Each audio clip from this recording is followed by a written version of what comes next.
Alors, chambre à air a changé, je vais te montrer un truc.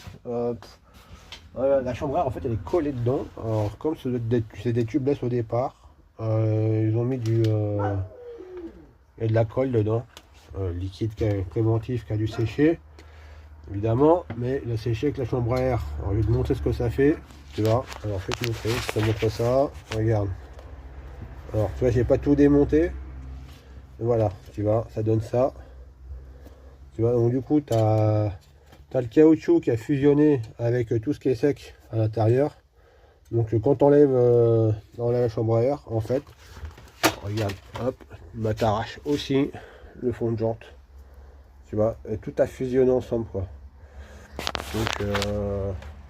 Donc bon, si tu dois mettre des chambres à air dans tes pneus tubeless, parce qu'il faut savoir que les tubeless quand même, quand tu les enlèves une fois, des fois bah, pour les remonter, bah, t'es Tintin, tu peux pas.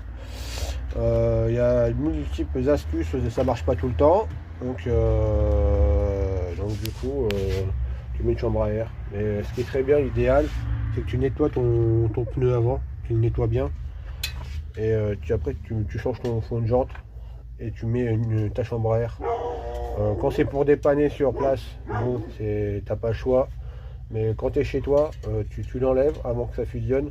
Tu nettoies bien tout ça et tu mets une nouvelle. Voilà, donc tu mets un nouveau fond de jointe et tu mets ta chambre à air.